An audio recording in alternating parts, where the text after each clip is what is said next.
Oke, baik. Suara saya terdengar ya teman-teman semuanya ya? Sebelumnya? Terdengar, Kak. Baik, sebelumnya Assalamualaikum warahmatullahi wabarakatuh. Waalaikumsalam warahmatullahi wabarakatuh. Selamat sore semua teman-teman semuanya. Salam sejahtera untuk kita semuanya. Alhamdulillah sekali, senang sekali saya pada sore hari ini ya berkesempatan untuk bisa bertemu dengan teman-teman semuanya yang semoga kita semuanya dalam keadaan sehat gitu ya. Saya juga mengucapkan selamat datang bagi teman-teman semuanya di dunia kepalang merahan. Selamat menjalankan dan juga menempuh pendidikan ataupun pelatihan di Korps Sukarela ini. Semoga segala informasi yang teman-teman dapatkan nanti itu dapat memberi kebermanfaatan bagi kita semuanya. Bisa juga menambah wawasan, menambah pengetahuan bagi teman-teman semuanya di sini. Nah, sebelumnya saya mau izin share screen terlebih dahulu.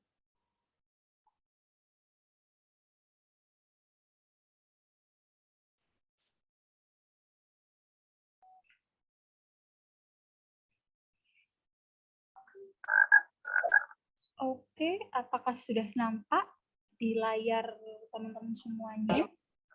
Sudah, Kak. Sudah, Kak. Sudah. Ya, oke, terima kasih teman-teman. Nah, sebelumnya tak kenal maka tak tahu ya. Jadi sebelumnya perkenalkan, nama saya adalah Apsara Idelia Lailah Yumna, tapi teman-teman KSR biasanya mengenal saya dengan panggilan Rara. Jadi nanti kalau bertemu dengan saya, baik itu di PMI ataupun dimanapun, monggo silakan disapa, nggak apa-apa. Bisa panggil saya Rara atau Apsara, atau kalau KSR saya juga ada yang panggil Idelia, itu juga ada. Jadi terserah mau manggil apapun, yang penting nama saya gitu ya. Ini beberapa pengalaman saya di bidang kepalang merahan. Kebetulan saya juga relawan aktif di PMI Kota Malang. Sama seperti teman-teman semuanya di sini, saya juga pernah menjalankan diklat gitu ya. Pendidikan juga latihan KSR.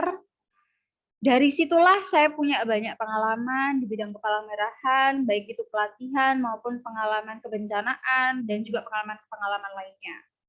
Nanti teman-teman juga akan punya kesempatan yang sama dengan saya. Malah lebih banyak lagi kesempatan yang terbuka bagi teman-teman semuanya, sehingga luar biasa sekali saya sambut dengan senang hati ya bertemu dengan teman-teman semuanya calon anggota KSR ya. Ini kan karena belum dilantik jadi masih calon ya. Tapi nggak apa-apa, teman-teman punya kesempatan yang sama sama saya. Kalau mau berdiskusi dan juga ngobrol dengan saya tentang apapun, baik tentang kepalang merahan maupun yang lainnya, monggo silahkan bisa menghubungi nomor WhatsApp saya, atau nanti teman-teman bisa menghubungi Instagram saya, itu juga bisa. Atau teman-teman lagi ada punya kasus sebagainya, bidang apapun. Kebetulan saya pernah pelatihan pertolongan pertama, pelatihan USAR juga pernah, pelatihan ahli keselamatan kerja, itu juga saya pernah ikut, dan juga pelatihan KBBM atau kesiapsiagaan berbasis masyarakat, dan juga saya sebagai fasilitator di beberapa sekolah. Tuh, jadi pengalaman saya ini bisa juga kesempatan bagi teman-teman semuanya. Monggo silakan aktif di KSR masing-masing dan juga jangan lupa untuk aktif di PMI Kota Malang. Kalau teman-teman aktif di KSR masing-masing, biasanya teman-teman itu akan belajar tentang keorganisasian gitu. Tapi kalau teman-teman masuk ke Kota Malang atau di PMI Kota Malang, teman-teman akan belajar bertemu dengan masyarakat langsung. Tuh, saya pernah terjun ke bencana, atau saya pernah bertemu dengan orang sakit, menolong orang dan sebagainya, itu ya karena saya aktif di PMI Kota Malang, selain saya juga aktif di KSR saya. Itu. Nah, kesempatan ini juga kesempatan yang baik untuk teman-teman semuanya, sehingga ayo silahkan datang ke PMI Kota Malang, bertemu dengan teman-teman yang lainnya di sini, banyak sekali dari KSR perguruan tinggi lainnya. Kalau bingung, Mbak, saya ngapain ya ke sana, malu dan sebagainya, nggak apa-apa. Janjian sama temennya atau janjian sama saya biasanya piket di PMI Kota Malang setiap hari Jumat pukul 14 sampai pukul 20. Jadi kalau lagi nggak ada teman, Mbak saya mau datang pas piketnya Mbak, nggak apa-apa ya. Nggak apa-apa, silahkan datang. Saya terbuka sekali. Atau teman-teman mau sharing-sharing tentang sesuatu, monggo silahkan. Tuh, mungkin saya lahir lebih dulu atau saya mengenal dunia kepalang merahan lebih dulu. Tapi kesempatannya kita memiliki sebuah kesempatan yang sama, bahkan mungkin teman-teman memiliki kesempatan yang jauh lebih besar daripada saya. Monggo silakan itu dikembangkan. Nah, hari ini saya diberikan amanah untuk membahas tentang kesehatan remaja. Sebenarnya kalau kita berbicara tentang kesehatan remaja, teman-teman semuanya, itu bukan suatu hal yang asing lagi buat kita. Itu sudah sering sekali isu-isu tentang kesehatan ini terbahas, baik di media sosial maupun di kehidupan kita biasanya. Sering sekali kita dengar mengenai isu-isu kesehatan remaja. Sehingga ini bukan hal asing lagi bagi kita semua. Jadi saya mau mengajak teman-teman untuk sharing aja gitu. Sharing mengenai kesehatan remaja ini. Kenapa sih kok kesehatan remaja ini tuh masih terbahas sampai hari ini gitu kan? Nah itu kita coba bahas bersama, kita sharingkan bersama kayak gitu ya. Nah ada sebuah kutipan teman-teman semuanya, bahwa generasi muda menjadi penerus kehidupan untuk mewujudkan kedamaian dan ketentraman umat manusia di muka bumi ini. Menurut teman-teman, teman-teman setuju nggak sih dengan pernyataan ini? Gimana menurut teman-teman semuanya dengan pernyataan ini? Ataukah merasa enggak deh, enggak seperti itu? Atau teman-teman punya pendapat tentang pernyataan ini? Bahwa generasi muda kelak menjadi penerus kehidupan untuk mewujudkan kedamaian dan ketentraman. Gimana? Setuju, Kak. Oke, ini ada Mbak Mutiara ya, Mbak Mutiara. Kenapa kok Mbak Mutiara mengatakan setuju? Karena dengan perkembangan zaman yang terus-menerus sama di era digital, generasi muda itu ke depannya akan bisa lebih tahu bagaimana cara untuk mengembangkan dunia ini dibandingkan dengan para generasi yang lebih terdahulu. Mungkin salah satunya kekurangan di ilmu teknologi dan informatika. Oke, luar biasa sekali jawabannya. Jadi menurut Mbak Mutiara, karena memang seiring berkembangnya dunia ini ya, seiring berkembangnya teknologi, informasi, komunikasi dan sebagainya ini, peluang generasi muda itu lebih besar untuk bisa mengembangkan seperti itu ya. Sehingga nantinya takutnya generasi-generasi sebelumnya itu malah tertinggal kayak gitu. Oke, terima kasih Mbak Mutiara. Mungkin ada pendapat yang lainnya dari teman-teman semuanya? Ayo silahkan. Ada yang punya pendapat lain atau memiliki sebuah pendapat yang sama seperti Mbak Mutiara? Coba. Tergantung, Kak. Saya menjawab tergantung. Oh, tergantung Mbak Alifa. Kenapa itu tergantung? Ini ketergantung kan?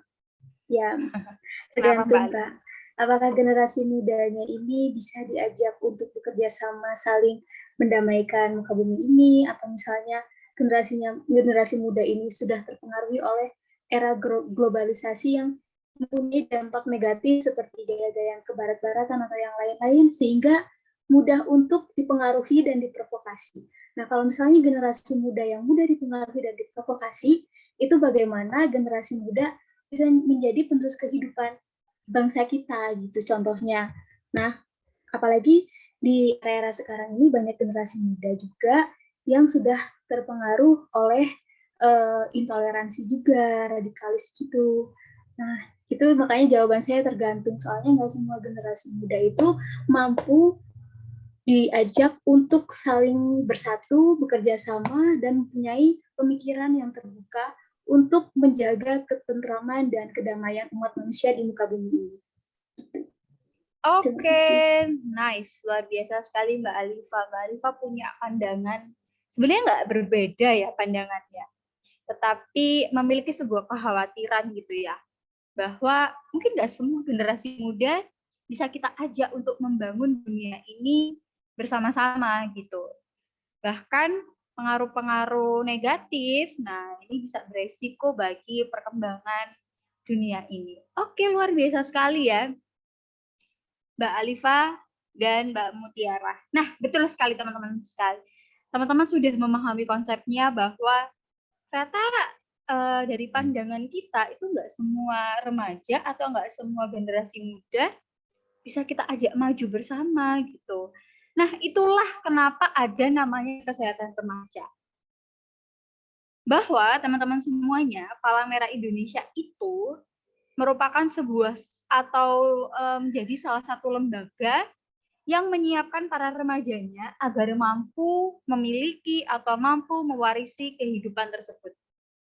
Jadi tadi kan kita punya kekhawatiran ya, tadi yang disebutkan Mbak Alifa bahwa ada kekhawatiran bahwa bagaimana bila remaja-remaja ini memiliki pengaruh yang buruk gitu, punya pengaruh yang negatif, sehingga dia tidak bisa mewarisi kehidupan yang baik untuk kedepannya.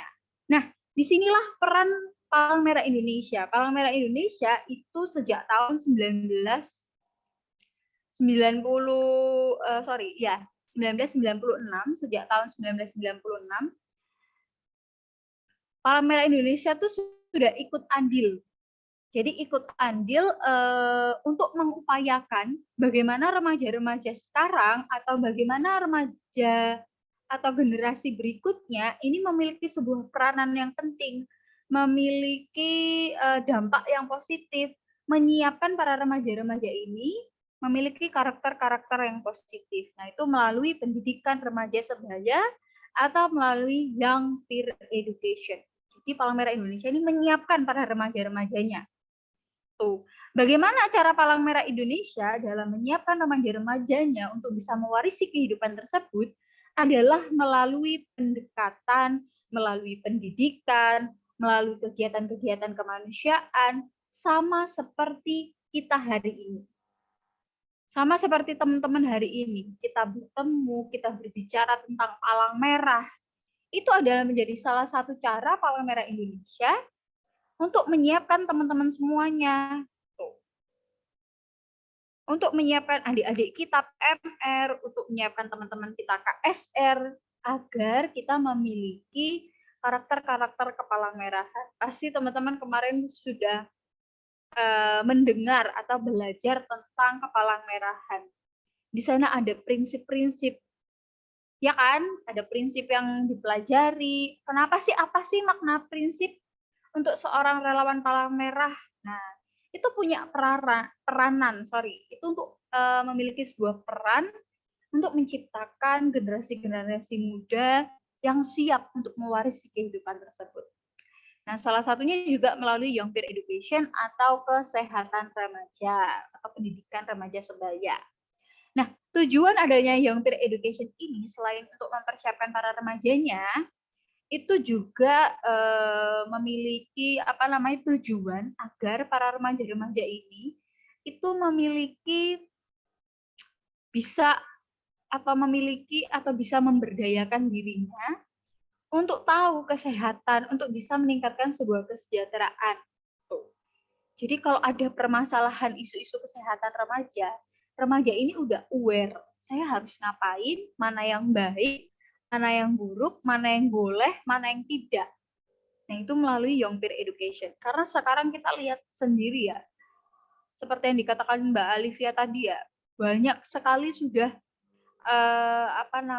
dampak-dampak negatif baik dari teknologi, sosial media, lingkungan dan sebagainya itu punya dampak masing-masing. Kalau berdampak positif oke, tapi kalau dampaknya negatif, nah ini. Sehingga remaja-remaja itu perlu dipersiapkan agar dia tahu mana yang boleh, mana yang tidak boleh, mana yang baik, mana yang tidak baik, yaitu melalui pendidikan remaja sebaya. Tapi biasanya teman-teman KSR ini berpikir, lah kenapa ya saya kan udah KSR, masuk KSR, tapi kok masih belajar tentang kesehatan remaja gitu ya. Tuh, kebanyakan teman-teman tuh berpikir seperti itu. Apakah saya masih dikatakan remaja? Apakah seperti apa gitu? Kalau dikatakan remaja itu banyak ini ya, berbeda apa namanya, ada WHO yang mengatakan remaja itu sampai usia 25 tahun. Ada juga yang lainnya mengatakan usia remaja itu sampai 18 tahun. Tuh, jadi berbeda-beda. Tetapi titik beratnya adalah bukan karena kita remaja atau bukan. Tetapi nantinya teman-teman KSR ini yang akan masuk ke dalam masyarakat. Teman-teman nanti yang akan berhadapan langsung dengan masyarakat, teman-teman nanti yang akan membantu adik-adik kita, baik adik-adik PMR dan sebagainya, itu untuk bisa kalian tularkan. Jadi hari ini saya ingatkan kembali kepada teman-teman.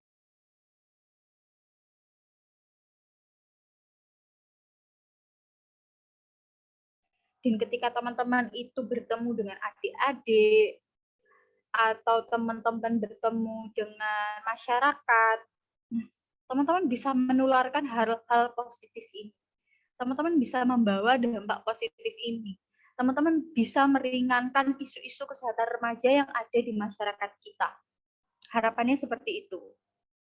Tuh. Jadi nggak serta-merta apakah kita remaja, apakah saya masih butuh kesehatan remaja gitu ya. Bukan seperti itu. Tapi harapannya nanti ketika teman-teman bermasyarakat, teman-teman bisa bawa, teman-teman bisa memberikan dampak positif ketika teman-teman bertemu adik-adik PMR atau adik-adik teman-teman di rumah, atau ada mungkin nanti yang jadi pengajar, guru, dan sebagainya. Nah inilah isu kesehatan remaja ini bisa dibawa sehingga bisa meringankan isu kesehatan remaja yang ada di lingkungan. Tuh harapannya. Nah, teman-teman semuanya, biasanya yang menjadi permasalahan para remaja itu salah satunya adalah saat ini ya, banyak saya menemukan bertanya kepada adik-adik kita remaja yang masih remaja ya, itu mereka cenderung atau lebih senang untuk cerita dengan temannya daripada cerita sama orang tuanya. Apakah teman-teman juga merasakan hal yang sama di sini? Lebih senang cerita sama temannya daripada sama orang tuanya? Iya, Kak, benar. Ya, atau yang lainnya boleh di chat. Nah, ini bisa ditulis nih, lebih suka curhat sama temannya atau lebih suka curhat sama orang tuanya gitu ya. Kalau tadi kata Mbak Muntiara ini kayaknya bener deh. Kayaknya lah emang lebih lega kalau cerita tuh sama temen daripada sama orang tua gitu ya. Coba yang lainnya gimana? Boleh open mic-nya atau boleh tulis di kolom chat. Teman-teman tuh lebih seneng cerita ke siapa sih gitu. Atau bahkan cerita sama cowoknya, sama ceweknya, atau sama siapa. Atau memendam diri sendiri gitu, ayo. Coba. 50-50, Kak. Gimana? Sama temen, sama orang tua juga. Jadi kayak 50% gitu. Oke. Ada sama temen juga, sama orang tua juga gitu. Memang seperti itu ya, terkadang remaja nggak semuanya bisa diceritakan kepada teman, nggak semuanya juga bisa diceritakan kepada orang tua. Yang lainnya mungkin? Yang lainnya gimana? Lebih suka cerita ke siapa? Saya lebih suka cerita sama kucing saya, Kak. Nah, itu mungkin ada yang seperti itu. Bermacam-macam ya. Tuh. Tetapi, faktanya adalah beberapa kasus saya temui itu para remaja itu memang lebih suka cerita sama temennya daripada sama orang tuanya. Bahkan terkadang orang tua sendiri itu sampai nggak tahu kondisi anaknya seperti apa gitu. Mereka menganggap anaknya baik-baik saja. Oh fine, it's okay anaknya. Tapi ternyata dia mengalami kesedihan atau ada suatu hal yang tidak bisa diceritakan, nah itu banyak terjadi. Nah, menurut Iksan Bella Persada MPSI, hal ini tuh merupakan adanya sebuah penyebab gitu. Salah satunya adalah hubungan atau pola asuh. Terkadang remaja-remaja ini itu tidak ingin menceritakan masalahnya kepada orang tua karena seringkali orang tua itu marah dan tidak memberikan sebuah respon positif dan juga ataupun pengertian. Jadi kalau sudah cerita terus dimarahin sekali, biasanya para remaja itu kayak, udahlah saya nggak mau cerita lagi gitu. Nanti pasti kalau saya cerita dimarahin gitu. Ada yang seperti itu. Ada lagi remaja yang merasa takut bahwa orang tuanya itu memiliki sebuah prinsip yang berbeda dari dia. Sehingga dia nggak mau menceritakan gitu. Karena beda prinsip, kayak takut nanti dimarahin, balik lagi. Takut nanti nggak dikasih uang jajan gitu ya. Takut nanti nggak dikasih uang jajan, saya nggak bisa jajan gitu. Ada lagi anggapan seusia dan senasib. Nah ini biasanya remaja lebih suka cerita sama temennya karena wah dia sama kayak saya, senasib, seusia sama saya, jadi lebih enak ngobrolnya, curhatnya juga lebih enak kayak gitu. Tidak ingin orang tua kecewa, nah ini juga, dan juga tidak ingin membuat orang tua khawatir. Daripada membuat orang tua khawatir, atau nanti saya dimarahi, orang tua saya nggak suka, saya dilarang ini itu, terus saya nggak usah cerita aja deh. Nah, itu sering kali terjadi pada remaja. Sebenarnya bercerita kepada teman sebaya pun nggak masalah gitu.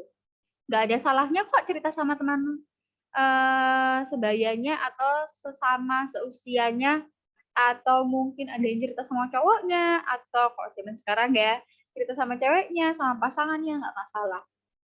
Nah, yang memiliki masalah adalah ketika teman tersebut yang kita ajak cerita itu bisa membawa ke dampak yang positif. It's okay, nggak masalah. Tapi kebanyakan remaja yang sudah stres, terus dia merasa tertekan dalam hidupnya dan sebagainya, memilih hal-hal negatif untuk dijadikan sebuah pelampiasan. Nah, ini masalahnya di sini. Kalau teman-temannya mengarahkan pada yang positif, atau dia berantem sama ibunya, cerita sama temannya, "Wah, ibuku gini gini gini gini." Nah, mungkin temannya bisa memahami, sabar, tenang, coba kamu pikir kembali, bla bla bla. Mungkin bisa membawa dampak positif. Tetapi bagaimana bila teman-temannya ini atau lingkungannya ini membawa dia ke dampak yang negatif? Nah, inilah permasalahannya. Sehingga, nah, butuh yang namanya pendidikan remaja sebaya atau kesehatan remaja.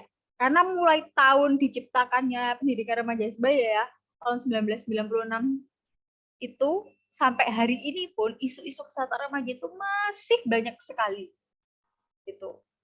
Jadi nantinya harapannya teman-teman ini bisa menjadi pendidik remaja sebaya. Teman-teman yang bisa menyalurkan kebaikan-kebaikan, positif-positif, hal-hal positif kepada para remaja nanti. Ketika teman-teman bersama dengan masyarakat, bertemu dengan adik-adik. Nah, inilah harapannya. Biasanya kalau di Palang Merah Indonesia itu menggunakan metode gosip. Nah, ini bukan gosipin orang loh ya. Bukan ngomongin orang loh ya, bukan gibah loh ya. Tapi bagaimana caranya seorang pendidik remaja atau pendidik sebaya itu melakukan sebuah pendekatan pada penyintas atau seseorang yang memiliki tekanan, mau cerita, dan sebagainya. Nah, metode pendekatan ini yang dinamakan dengan gosip. Jadi bertukar cerita dari hati ke hati gitu ya. Kamu punya masalah apa? Apa yang bisa saya bantu? Kayak gitu-gitu. Jadi ini dengan metode gosip. Nah, harapannya teman-teman nanti bisa menjadi pendidik remaja sebaya atau pendidik sebaya. Itu. Nah, isu kesehatan remaja apakah yang sering terjadi? Menurut teman-teman semua, isu kesehatan apa sih yang sampai saat ini itu masih terjadi di lingkungan kita? Ada yang tahu nggak? Apa? COVID. COVID. Oke, COVID. Kalau itu bukan cuma remaja ya, Mas ya. Semuanya itu ya. Enggak. Hamil Ya. di luar nikah, Kak. Oke, hamil di luar nikah itu juga bisa. Salah pergaulan, Kak. Salah pergaulan, boleh. Yang lainnya? Narkoboy. Narkoboy, oke. Mental illness, Kak. Iya, Mental illness. Mental illness itu yang sekarang lagi booming sekali ya tentang kesehatan mental. Ada yang lainnya? Body shaming. body shaming atau bullying juga bisa ya. Nah, ini beberapa contoh. Contohnya adalah masalah kesehatan. Nah, ini juga ada. Tuh, anak obesitas. Nah, terus juga rokok, vape. Nah, ini nih yang laki-laki nih biasanya ya. Perempuan pun juga ada sih sebenarnya. Pengaruh rokok, vape di kalangan remaja. Terus juga ini kesehatan mental yang terganggu. Ini tahun 2021 ya. Jumlah generasi muda atau anak-anak yang kesehatan mentalnya terganggu. Terus ada usia 16 sampai 24 tahun adalah ini sama kesehatan mental remaja. Remaja jadi korban bullying. Nah, ini korban bullying ini ya, bullying sampai saat ini gitu, kekerasan. Terus ada lagi 27% pengguna narkoba di kalangan remaja. Narkoba, narkotika, HIV, AIDS itu masih menjadi isu kesehatan remaja bahkan dari tahun ke tahun gitu ya. Dari zaman nggak enak sampai sekarang enak juga, ini masih menjadi masalah atau isu kesehatan remaja. Tuh, HIV AIDS. Kota Jambi meningkat 317 warga kota Jambi terjangkit HIV AIDS. Ini kok terjangkit HIV AIDS-nya bareng-bareng gitu. Nah, itu adalah contoh-contoh dari isu-isu kesehatan remaja dan masih banyak lagi gitu ya isu-isu kesehatan remaja. Kalau di buku kesehatan remaja itu ada 6 modul, ada 7 modul yang membahas tentang kesehatan remaja. Baik itu tentang tumbuh kembang remaja, atau pengembangan potensi diri, sampai ke rokok, alkohol, penyalahgunaan obat, HIV AIDS, dan banyak. Ini ada pacaran dan senggama itu juga. Kalau teman-teman mau cari bukunya, itu ada, search aja di Google, itu buku Kesehatan Remaja Sebaya Palang Merah Indonesia. Itu ada. Tuh, monggo silakan teman-teman kalau mau nyari, di-download bisa. Di situ ada 7 modul membahas tentang ini. Bahkan salah satu topiknya adalah membahas bagaimana pacaran yang baik, itu ada loh di sana. Luar biasa, padahal bukunya udah tahun 2008 ya. Nah, teman-teman semuanya, sekarang saya mau beri teman-teman waktu selama 5 menit. Silahkan teman-teman semuanya pilih salah satu isu kesehatan remaja dan aksi apa yang akan teman-teman lakukan sebagai relawan nanti. Kan tadi kita sudah membayangkan ya, betapa banyaknya isu-isu kesehatan remaja. Saya berikan waktu teman-teman 15 menit. Kok 15 menit? 5 menit aja cukup ya. Saya kasih waktu 5 menit, silakan pilih satu isu kesehatan remaja dan aksi apa yang bisa teman-teman lakukan sebagai relawan nanti. Oke? 5 menit saya mulai dari sekarang.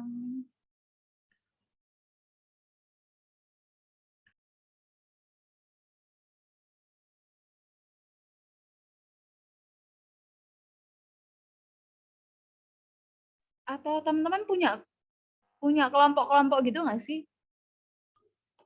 Tidak, Kak. Oh, enggak ya? Ya udah nggak apa-apa. Berarti sendiri-sendiri aja ya.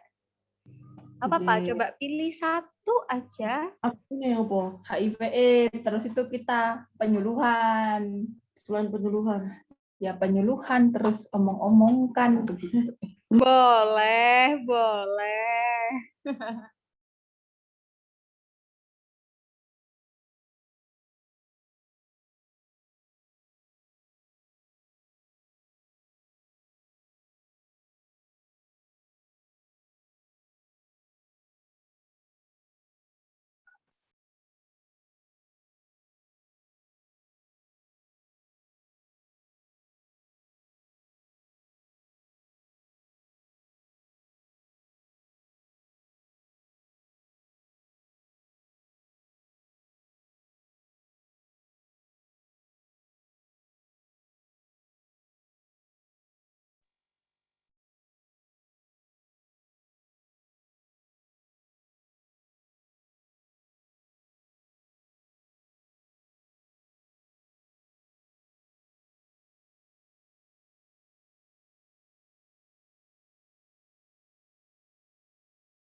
Gimana? Masih butuh waktu tambahan lagi?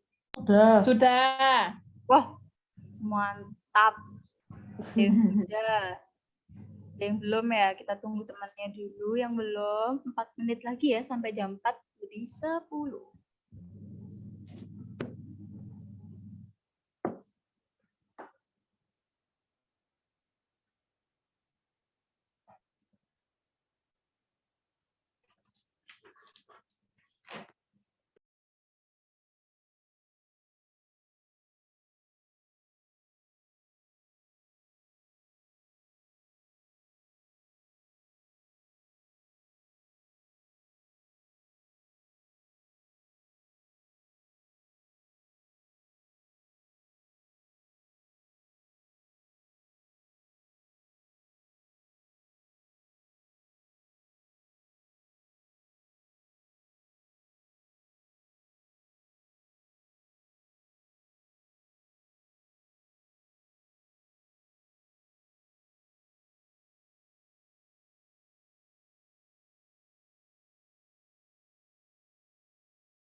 Oke, sudah selesai semuanya. Sudah. Sudah ya, oke, luar biasa. Kalau sudah, silahkan kita mau sharing aja ya. Apa sih menurut teman-teman isu kesehatan remaja itu? Maksudnya contohnya apa? Terus teman-teman apa sih yang bisa kita lakukan sebagai seorang relawan? Coba siapa dulu yang mau memberikan pendapatnya atau menyampaikan isu kesehatan remaja yang dipilihnya? Saya ke Oke, silakan. Waduh, ini ada Rizka, ada Eka, ada Anita. ya bertiga kita Oh, soalnya. bertiga. Satunya mana ini? Kok saya cuma Satunya melihat? masih itu. Itu ikut berpikir Iya, juga. Kak. Oke, oh iya ya. Oke, silakan buat Rizka, Kalau Eka, untuk sama Anita. kita itu masalah isu yang HIV/AIDS tadi, terus untuk apa tadi? Sebagai relawan aksinya kita lebih ke penyuluhan seperti Oke, aksi yang diambil adalah HIV/AIDS, terus penyuluhan gitu. G. Udah itu aja. Oh, lebih dari satu enggak apa-apa ini. Mau nggak apa-apa, mau 10, 15, 25, 100. Boleh. Terus ada ini juga tentang anemia.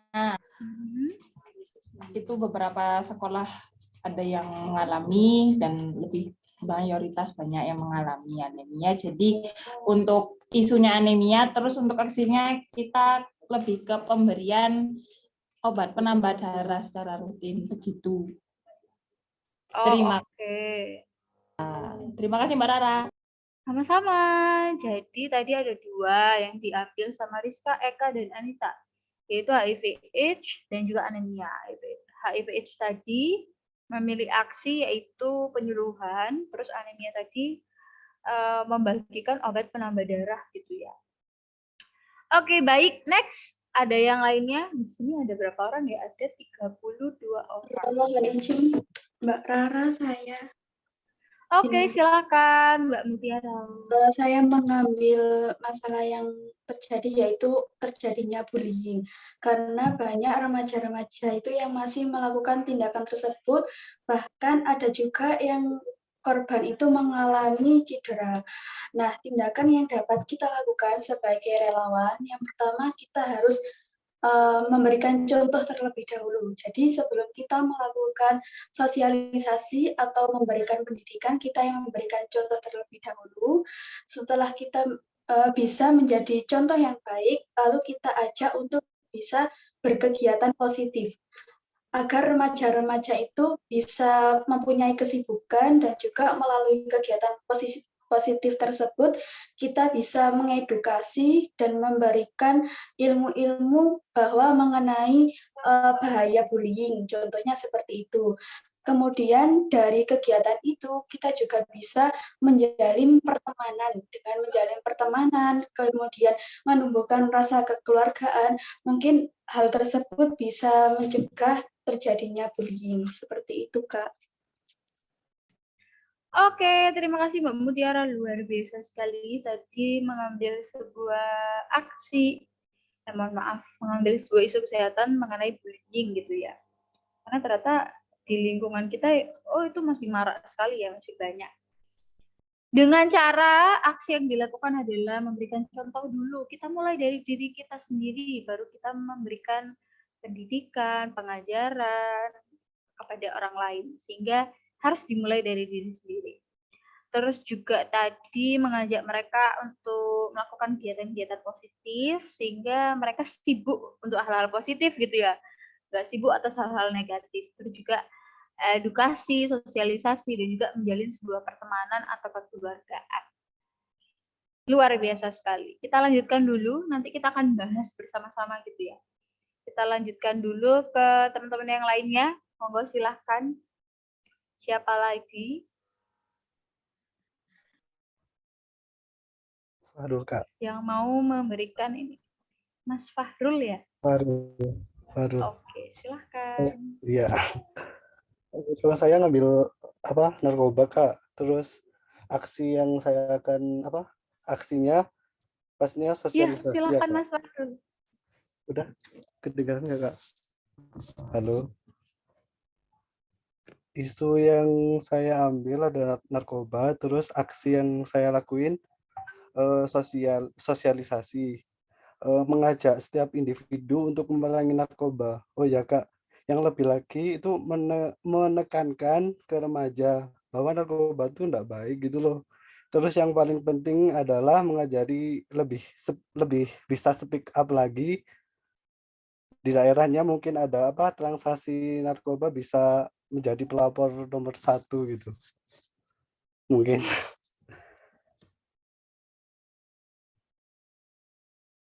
Oke, luar biasa Mas Fahrul, mantap.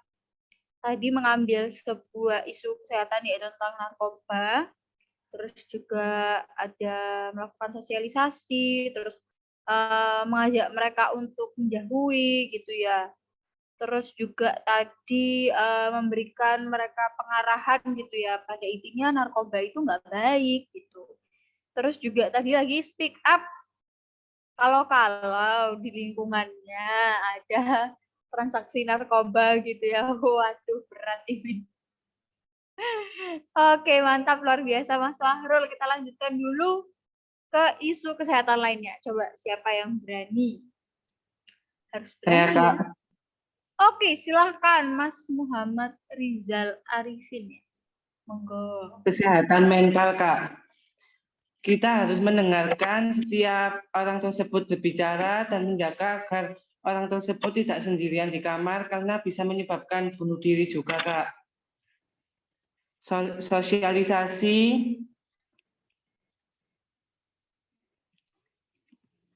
menjaga kecukupan tidur dan istirahatnya Kak.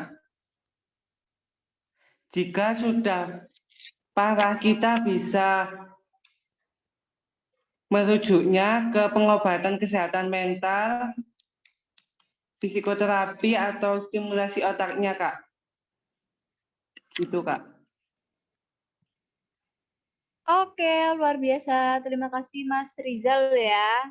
Tadi membahas tentang kesehatan mental. Terus tadi sempat ada sedikit jeda bilang antara koneksi saya atau koneksi Mas Rizal, tetapi saya menangkap di sini tadi yang pertama adalah aksi yang bisa dilakukan pertama adalah dengarkan gitu ya. Mendengarkan keluh kesah mereka, orang-orang yang punya gangguan atau kesehatan mental yang menurun, stres dan sebagainya untuk didengarkan. Jangan sampai mereka sendirian, sakit sendirian, stres sendirian gitu ya. Terus melakukan sosialisasi, terus habis itu tadi kalau parah atau tidak bisa diatasi sendiri bisa dirujuk ke fasilitas kesehatan, baik itu kegiatan terapi atau ke psikolog atau psikiater. Begitu ya Mas Rizal ya? Atau ada yang terlewatkan atau ada sedikit yang koneksi Iya saya Kak, atau koneksi begitu. Oke, terima kasih Mas Rizal. Mungkin ada satu lagi atau dua lagi lah. Ini kan teman-teman banyak ya, ada 32 orang. Ini baru 1, 2, 3, 4 loh. Baru 4 orang loh ini. Yang mewakili 33 orang. Ayo, siapa lagi? Saya Kak, boleh, Afika. Oh boleh, silahkan Mbak Afika. Isunya untuk itu Kak, apa namanya, merokok. Aksi yang bisa kita lakukan dengan apa namanya, memberi apa ya, kayak edukasi tentang merokok itu bahwa sesuatu yang sangat imbasnya pada kesehatan itu sangat bahaya dan bisa cara menguranginya dengan diganti misal dengan permen atau dengan minum yang lebih manis-manis gitu.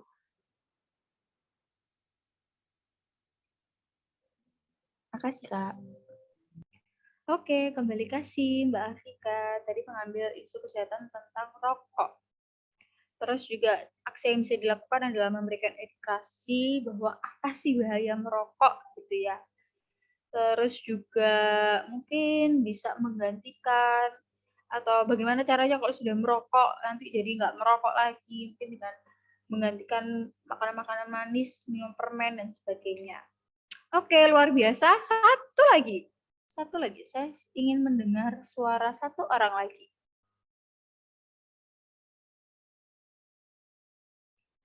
Siapa yang mau memberikan pendapatnya? Saya tunggu sampai besok ini. Yuk, Kak ya. Sampai besok. Ayo, siapa satu lagi? Mungkin Mbak Anita, Mbak Anita Mahardiana. Mahardiana. Saya melihat Mbak Anita tuh kayak serius banget gitu ya. Sambil nulis gitu. Wah, luar biasa. Panutan gitu ya. Saya mengambil kasus pergaulan bebas, Kak. Dan untuk penanggulangannya itu kita memberikan edukasi dan lebih baik memilih teman, kemudian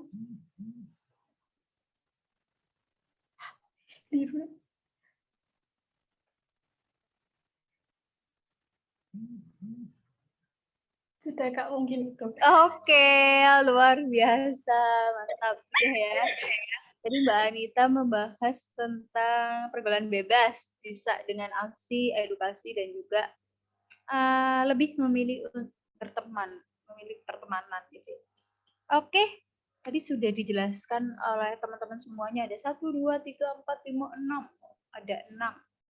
7 isu kesehatan remaja yang saat ini masih menjadi problematika di masyarakat, masih menjadi problematika di kehidupan kita. Sehingga teman-teman sudah bisa membuka mata ini bahwa wah, ternyata banyak loh ya isu-isu kesehatan remaja yang menjadi tanggung jawab kita gitu. Sebenarnya namanya isu kesehatan remaja kan tanggung jawab bersama ya, tanggung jawab masyarakat semuanya, kita sebagai manusia, sesama manusia, bagaimana caranya untuk bisa membantu meringankan isu-isu ini. Nah, tadi saya sempat mencatat, saya juga mencatat apa yang teman-teman sampaikan kepada saya, sehingga saya tidak lupa juga bahwa banyak dari teman-teman semua itu yang melakukan aksi itu melalui edukasi ataupun sosialisasi. Hampir semuanya memilih untuk, meskipun berbeda-beda caranya ya. Tadi ada anemia yang memberikan obat-obatan, obat penambah darah. Terus HIV/AIDS juga ada penyuluhan, bullying tadi juga ada edukasi, sosialisasi, narkoba juga ada edukasi.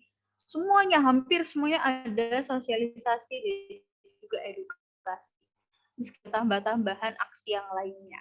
Yang perlu kita cermati adalah ketika kita melakukan sebuah sosialisasi edukasi atau ketika kita memberikan sebuah aksi gitu ya. Nanti teman-teman ketika bermasyarakat, teman-teman menemukan kesehatan, bisa lakukan gitu ya. Ketika teman-teman, contoh aja paling mudah mahasiswa itu KKN gitu. Terus paling mudah sudah, KKN datang ke desa orang, terus menemukan sebuah isu kesehatan di sana. Wah, apa yang bisa saya lakukan untuk membantu mengatasi atau membantu menurunkan isu kesehatan tersebut. Nah, yang perlu teman-teman pertimbangkan, ini saya contohkan melalui kegiatan Palang Merah Indonesia di bidang HIV/AIDS.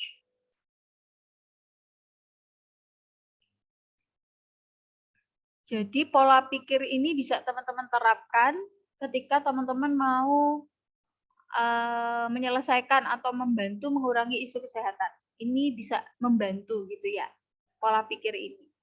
Jadi ketika kita mau memberikan sosialisasi, memberikan edukasi, atau membantu menurunkan sebuah isu kesehatan, kita harus tahu dulu sasaran kita siapa. Yang kita ajak ngomong itu siapa. Yang mau kita edukasi itu siapa. Terus yang kedua adalah bagaimana caranya. Efektif enggak kalau dilakukan sosialisasi dan edukasi? Kepada siapa saya harus melakukan edukasi maupun sosialisasi. Nah, cara berpikir bagaimana caranya itu saya contohkan ke dalam kegiatan Palang Merah Indonesia, yaitu di 3 pilar penanggulangan bidang HIV/AIDS. Ini bisa teman-teman contoh pola pikirnya ya, bukan 3 pilarnya, tapi pola pikirnya ketika teman-teman menemukan nanti masalah narkoba, berarti bisa seperti ini kan juga, atau kesehatan mental bisa juga seperti ini.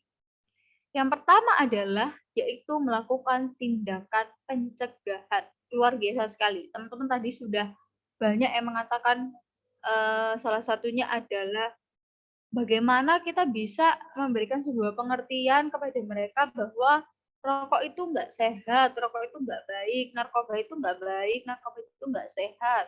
Atau tadi di bullying ada mengajak kegiatan yang positif. Nah, itu adalah sebuah tindakan pencegahan atau tindakan preventif yang bisa kita lakukan.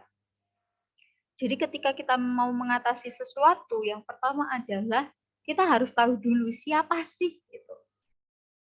Jangan lupa tahu dulu siapa yang kita hadapi itu siapa. Apakah para remaja yang nakal, apakah dia sudah terlanjur kena narkoba, apakah mereka masih belum dapat edukasi dan sebagainya. Kita harus tahu dulu siapa. Yang kedua adalah yang bisa kita lakukan adalah melakukan sebuah tindakan pencegahan atau preventif dengan berbagai cara disesuaikan dengan isu kesehatan masing-masing. Kalau di HIV/AIDS di Palang Merah Indonesia itu yang pertama adalah advokasi. Terus ada sosialisasi dan promosi. Tuh. Baik itu di lingkungan sekolah, di pusat keramaian, di high risk group, radio, media cetak, dan sebagainya. Sama seperti teman-teman juga, ketika tadi mengambil isu pergaulan bebas atau isu kesehatan mental, tindakan preventifnya apa, tindakan pencegahannya apa. Kalau mau sosialisasi kemana? Sasaran saya siapa? Dengan metode apa saya melakukan sosialisasi? Nah, ini yang nanti akan teman-teman bawa ketika teman-teman bermasyarakat nanti dan menemukan isu kesehatan. Terus ada jejaring dan koordinasi. Nah, ini kita bekerja sama dengan stakeholder lain, itu baik kerjasama dengan Pemkot, lembaga donor, NGO, dan sebagainya.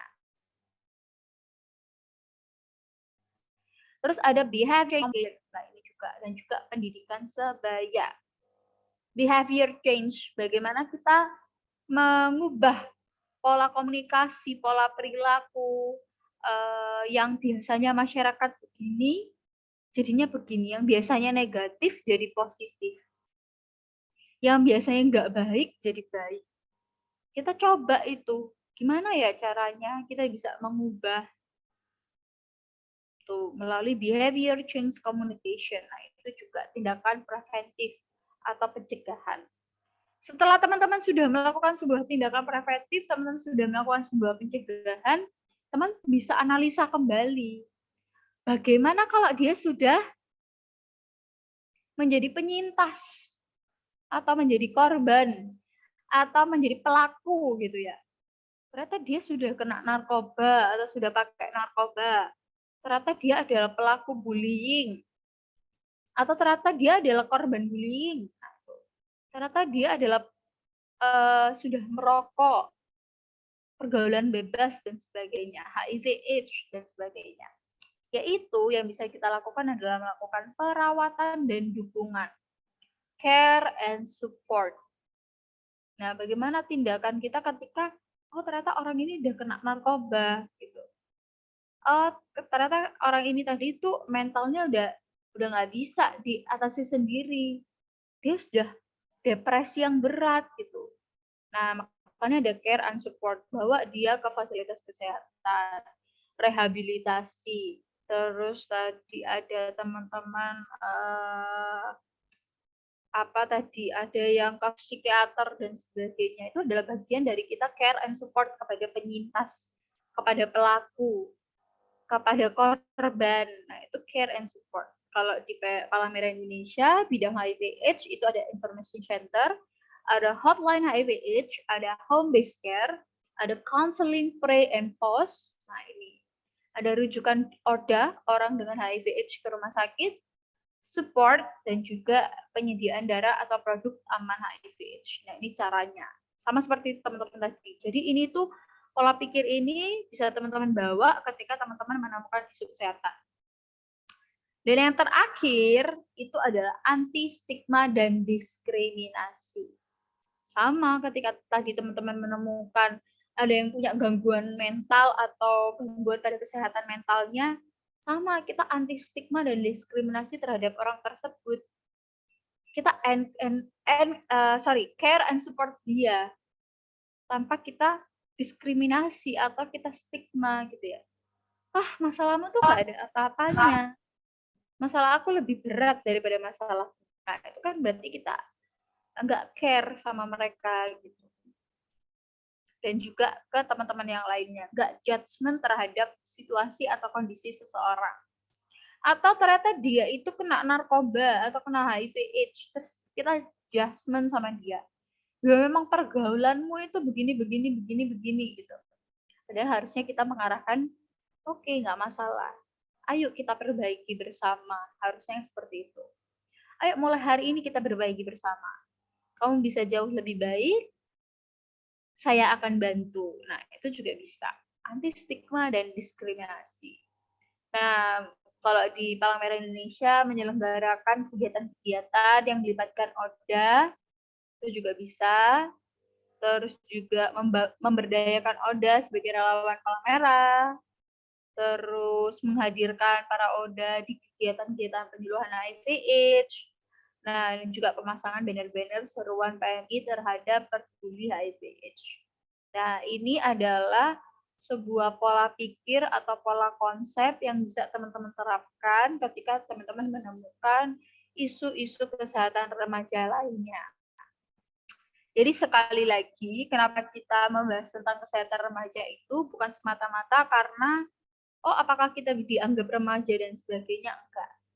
Tapi harapannya nanti ini semua bisa teman-teman bawa ke kehidupan teman-teman, di lingkungan teman-teman, ketika teman-teman bermasyarakat. Ketika teman-teman menemukan ada isu kesehatan, teman-teman sudah tahu apa yang harus teman-teman lakukan.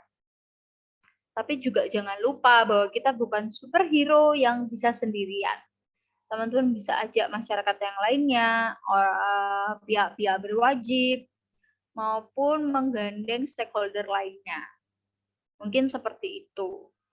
Nah, dari sini mungkin ada yang teman-teman tanyakan. Saya nggak banyak membahas tentang isinya kesehatan remaja ya, karena itu bisa teman-teman pelajari sendiri. Bahkan teman-teman tuh mungkin akan jauh lebih tahu daripada saya tentang HIV, AIDS lah, tentang hal-hal yang lainnya. Tadi ya ada 7 modul, kalau kita bahas sekarang, wah panjang lebar kali ini. Silakan, mungkin ada yang mau teman-teman tanyakan atau teman-teman sharingkan.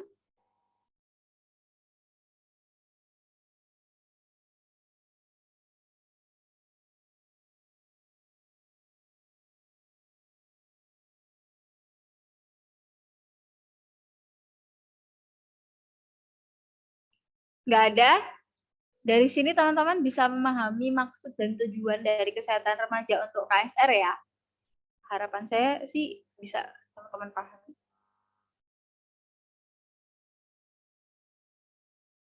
Bisa ya teman-teman ya mengambil pemahaman kita ini, diskusi kita sore hari ini. Paham. Oke. Baik, kalau seperti itu, sebenarnya itu yang bisa saya sampaikan kepada teman-teman semuanya. Kalau kita membahas tentang kesehatan remaja, banyak sekali yang akan kita bahas. Tapi untuk teman-teman calon anggota KSR atau calon relawan, sebenarnya ya ini yang bisa saya sampaikan gitu. Nanti kalau mau ingin tahu tentang kesehatan remaja dan sebagainya, boleh silahkan baca bukunya, atau nanti bisa menghubungi saya, kita sharing bersama mengenai salah satu atau beberapa isu kesehatan remaja. Begitu, mungkin itu yang bisa saya sampaikan kepada teman-teman semuanya. Lumayan ya, 4:30 udah selesai gitu kan, teman-teman bisa istirahat lebih awal. Sekali lagi itu yang bisa saya sharingkan kepada teman-teman semuanya. Saya ucapkan terima kasih atas attention teman-teman semuanya. Semoga kita bisa berjumpa kembali. Silahkan datang ke PMI Kota Malang, teman-teman ramaikan markas PMI Kota Malang. Teman-teman bisa belajar banyak hal di sini. Atau kalau mau berdiskusi dengan saya, silakan langsung hubungi nomor WhatsApp saya atau melalui Instagram saya.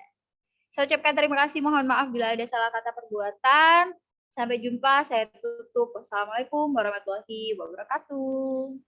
Waalaikumsalam warahmatullahi wabarakatuh. Terima kasih Kak.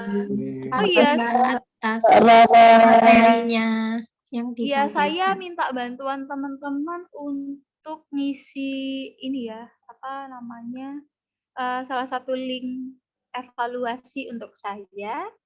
Bisa diisi, bebas jamnya jam berapapun. Saya undur diri, terima kasih. Sama-sama. Sama Kak. Kak.